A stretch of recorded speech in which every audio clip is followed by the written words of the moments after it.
Hi, in this video, I'm going to discuss with you the process involved in registering a story and the method I follow in developing a script. In the registration process I'm going to discuss with you in this video is for the ones who are not from the cine industry. If you're from the cine industry, become a member of the Writers Association and register your scripts. This is the easiest way. But if you're from a different background and you don't meet the minimum requirements of the Writers Association, then I will explain you the process by which you can register your story. If I have decided to write a story, the first thing I will do is create a storyboard. In general, storyboard refers to the process of pre-visualizing each scene by giving it a rough outline. This is normal storyboarding. The storyboarding I'm referring to is called writer's storyboard. Just like a normal storyboard where you give each scene a rough outline, the writer's storyboard is a rough outline of your story. There are a few popular methods like index card method, note card method, and beatboard method. In this video, I will explain the method I follow and the advantages of it. And I will post the link to the popular methods. Check that too and follow whichever is easy for you. So let's start with the storyboarding process. This is my storyboard. My storyboard has three boards. The first one is the guideboard, the second one is the timeline board, and the third one is the actual story. So whenever I think of a story, the first thing I do is the guideboard. So let's check that first. So this guideboard is for a web series called Sengur, which is still in development. I'm working on. So I can show you what's written in it, but I will explain all the elements in it. So first one is the title Sengur, and then the three acts of the story. And not exactly three acts. The three acts written in a different way. And this one is the main conflict in the story. And these two are the direction in which I'm going to proceed with the story.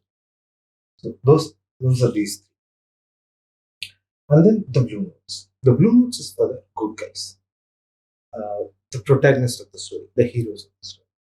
So these are the primary protagonists, and these are the secondary protagonists. And this yellow note mentions the unique characteristics, the strength and weakness, or the personality of each character. And then I give nickname to each one of them. And the nickname mentions the main trait needed for the story. The reason we have included this character in this story. That's what the nickname mentions for each character. And then the pink notes. The pink notes is for the bad guys, other villains in the story, the antagonists. In this web series, the first season of this web series, the main antagonist is not seen. He remains a mysterious character. So I've left it with the question of these are the primary antagonists and these are the secondary antagonists and the strength and weakness and the main trait. And then these two. So whenever you write a story, you will have some doubts about the story, that something is not right with the story.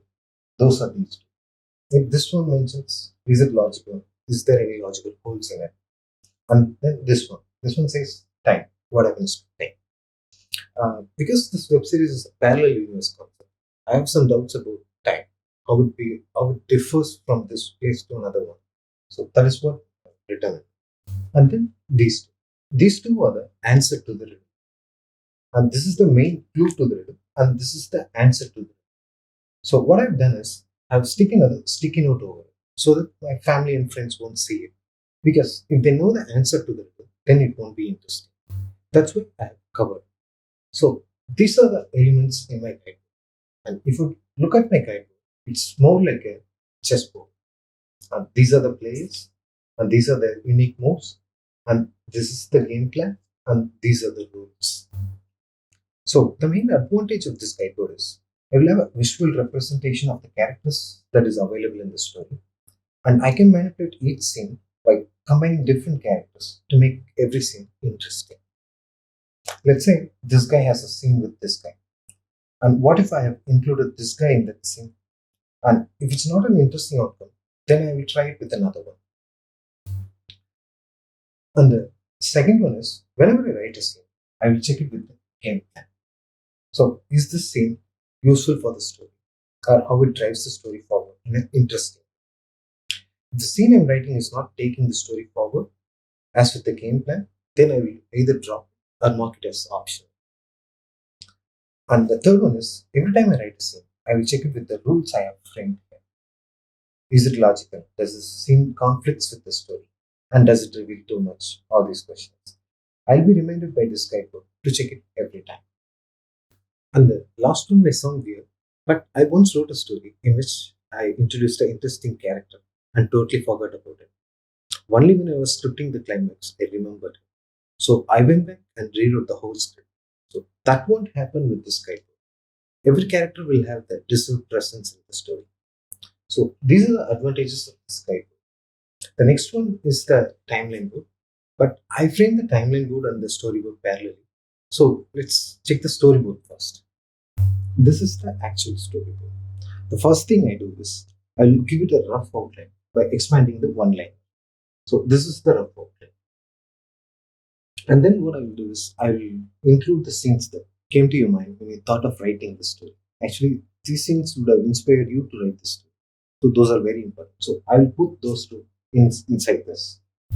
And then I will expand each one into a sequence briefly and frame the timeline board. I'll explain the timeline board later. Then I will expand the sequence into scenes. All these are brief because this is just the outline of the story. So these are the elements in the story. So the main advantage of the storyboard is you can restructure the story before writing a script. Let's take this scene for example. First, I thought of introducing this character at this point of time. But only when I started framing this storyboard, I realized that it would be better to introduce him at this point of time. So this is the main advantage of the story.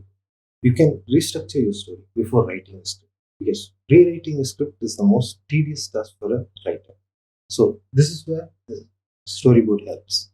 And the second main advantage is you will have a visual representation of how long a sequence is taking or how long an act is taking. So let's say this is Act 1 and this is Act 2. I know how long Act 1 is and how long Act 2 is. And if I thought that this sequence is taking too long, I will interpret it to another sequence. And this is where the timeline board comes. So let's check the timeline board. This is the timeline board. This timeline board is basically the separate story of each and every character in the story, the journey of every character in this story's timeline. So I will frame this timeline board as soon as I frame the sequence in the storyboard. So what this timeline board shows is what happens to every character at a given point of time. I will map their highs and lows, and if something interesting is happening in the timeline of the character, then I will mention that too. So the main advantage of this timeline board is I can frame the sequence better if I know what happens to every character at a given point of time. Let's say I have written a sequence involving these two, and something interesting has happened with this character at this point of time. So I can include this scene into the sequence. So basically, I can frame the sequence better if I know what happens to a character at a particular point of time. So the second main advantage is I can check whether the storyline has logic in it, because every character's sequence should match with the other character's sequence. So that is the main advantage of the timeline. You can frame the sequence better. And if you're writing a non-linear story, then this timeline board is a blessing. So whenever I write a scene, I will check with all these three boards. These three boards will help me in better framing the story. So this is my storyboarding method, and this is how I frame a story. So if I have decided that this is going to be my story's outline, then I will take that sticky notes and paste it in a notebook like this. So, why we are doing this? Because this will be easy to refer to when I write the script in a laptop or a computer. I don't have to run to the wall every time I have to check. And why still sticking to the sticky notes? Because even now, if you want to change the story structure, it will be easy to do. This is the advantage of my method. And the next step is where our registration process begins. If you're going to write a story, then expand this story outline as much as you want. But if you're going to write a movie script out of it, then expand the story outline to a 60 to 70 pages short story. I'll tell you why we are doing this later. But for this registration process, I have written a movie script called Inna Seidare. Let's take that as an example for our registration process. So expand your story outline into a 60 to 70 pages short story and make 3 binded copies of it like this. Now find a lawyer or a law firm which is specialized in copyrights and patent rights law. Now take your story to him and tell him that you want to register this story. The first thing he will do is give you a bond paper in which he will ask you to give him the power of attorney to register your story. This is power is just for registering a story, not for the story rights or anything. But still, read it carefully and sign it. And I'm not stressing this enough. Find a good lawyer. So once you have signed it, he will take the 3 copies you brought with you. One is for his reference and 2 is for the Copyrights Office. So the next thing he'll do is he'll log into the Copyrights website and apply for the registration process. Once he finishes the application process, the website will give you a diary number. This is very important. This is like a receipt. So ask your lawyer to do it on the same day or the very next day. Because if there is any copyright infringement in your story, then this apply date will help you a lot. So ask him to do it on the same day or the very next day. So once your lawyer gives you the diary number, you can log into the Copyrights website and check the status yourself. You have to just enter the diary number and it will show you the status. At first it will show you as waiting because there is 1 month mandatory waiting period. And if the registration process has begun, it will show you as it's in scrutiny. And if there is no problem with your story and they have finished the registration process, it will show you as registered. Then they will send you a post, a very large post like this. Inside this post, there will be 3 things pinned together. The first thing is a letter addressed to you that your story has been registered. And the next is the certificate itself. It's a certificate that says that you're the author of this story with the registration number, the type of work, date of receipt, date of application, and the diary number. Everything will be there. So this is the certificate. And then the 2 copies you have sent, right? They will send one back, which is sealed and signed in the first page and the last page. So this is the registration process for a story. So this is the process of registering a story. But if you want to register it as a script, and if you have finished writing your script, then you have to follow the same procedure again. But only this time, you have to mention that you are writing the script based on the short story you have written. Based on the short story you have written. And why we are doing this twice? Because for this, we have to check the dates of the applications.